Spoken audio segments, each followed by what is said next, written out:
Hi hello friends, kitchen queen ह्या मराठी चॅनलमध्ये मी प्रतिभा तुमच्या सर्वांचं मनापासून स्वागत करते। सर्वप्रथम सर्वांना श्री स्वामी समर्थ। स्वामी महाराज तुमच्या मनातील सर्व चांगल्या इच्छा पूर्ण करत आणि आजचा दिवस तुम्हाला खूप छान आनंदात जाऊत अशी स्वामींच्या चरणी प्रार्थना करून व्हिडिओला स्टार्ट करते। चला तर मस्त आपण झणझणीत अशी मटकीची आमटी कशी बनवतात याची रेसिपी मी तुमच्यासोबत शेअर करत आहे। तुम्हाला जर बटाट्याची आमटी किंवा वांग्याची आमटी खाऊन बोर झालं असेल, डाळीची आमटी खाऊन बोर झाले असेल तर या पद्धतीने नक्की तुम्ही मटकीची आमटी करून पहा।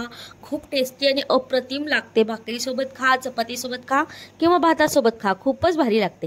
चला आपण रेसिपीला स्टार्ट करूयात। इथे मी कुकर घेतलेला आहे। कुकरमध्ये साधारण 1 वाटी मटकी असेल, ही मोड आलेली मटकी आहे। ती स्वच्छ धुवून घेतलेली आहे 2 पाण्याने आणि कुकरला याच्या आपण फक्त 3 शिट्ट्या काढून घेणार आहोत। याच्यामध्ये थोडंसं पाणी ॲड करूयात आणि त्याच्यामध्ये चवीनुसार मीठ देखील ॲड करणार आहोत आणि हळद ॲड करणार आहोत आणि छान ह्याच्यात कुकरला 3 शिट्ट्या काढून घेणार आहोत। या पद्धतीने नक्की तुम्ही मटकीची रस्सा भाजी करून पहा। खूप टेस्टी आणि अप्रतिम अशी ही आमटी बनवून तयार होते। खूपच भारी लागते भाकरीसोबत खाण्यासाठी। चला मस्त असा कुकर लावून घेत आहे मी। फक्त 3 शिट्ट्या काढायच्या आहेत, फार शिट्ट्याची देखील गरज नाही। फक्त 3 शिट्ट्यामध्ये छान अशी मटकी शिजते। मग याला मस्त अशी फोडणी देऊयात आपण। इथे पाहू शकता कुकर लावून घेतलेला आहे आपण।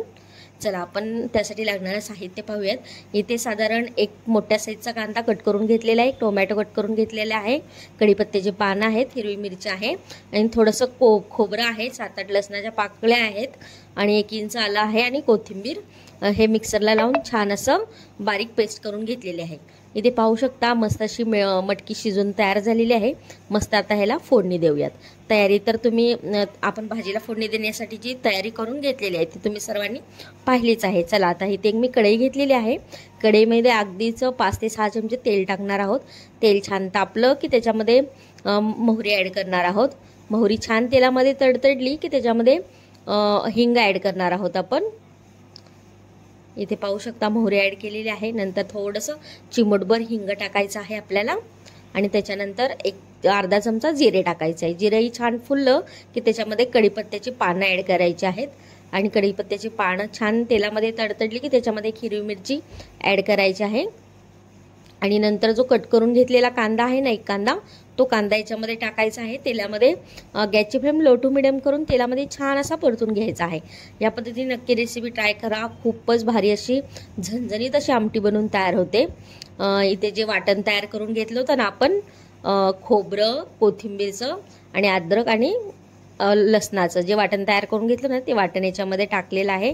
तेलामध्ये छान असं 1-5-7 मिनिटं परतून घ्यायचं आहे। ते परतून झालं की त्याच्यामध्ये 1 टोमॅटो कट करून घेतला होता, तो टोमॅटो याच्यामध्ये टाकायचा आहे आणि टोमॅटो लवकर शिजण्यासाठी त्यामध्ये अगदी थोडंसं मीठ टाकायचं आहे, कारण की मटकी शिजवताना देखील आपण मीठ टाकलं होतं। मीठ हे थोडं बेतानच टाकायचं आहे आपल्याला, नाहीतर आपली आमटी खारट होऊ शकते।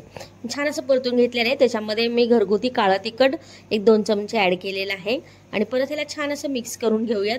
चॅनलवर नवीन असाल आणि पहिल्यांदाच व्हिडिओ पाहत असाल तर किचन क्वीन ह्या मराठी चॅनलला नक्की सबस्क्राईब करा आणि शेजारच्या बेल आयकॉनवरही नक्की क्लिक करा। छान असं मिक्स करून घेतलेलं आहे। आता शिजून घेतलेली मटकी आपण याच्यामध्ये ॲड करूयात।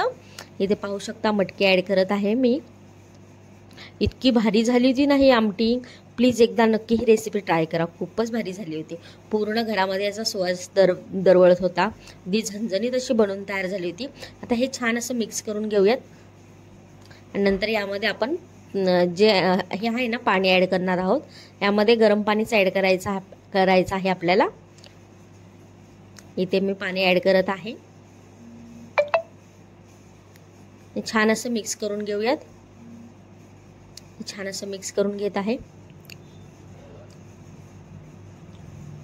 इथे पाहू शकता काय सुंदर असा कट आलेला आहे आणि काय सुंदर असा रंग आलेला आहे। एकदम झणझणीत आणि अप्रतिम अशी ही आमटी झालेली आहे। मस्त छान अशी आमटीला उकळी आलेली आहे, तुम्ही पाहू शकता। मस्त टेस्टी आणि झणझणीत आपली मटकीची आमटी बनवून तयार आहे। रेसिपी आवडली असेल तर किचन क्वीन ह्या मराठी चॅनलला नक्की सबस्क्राईब करा आणि व्हिडिओला 1 लाईक नक्की करा आणि व्हिडिओ शेवटपर्यंत पाहिलात त्याबद्दल थँक्यू।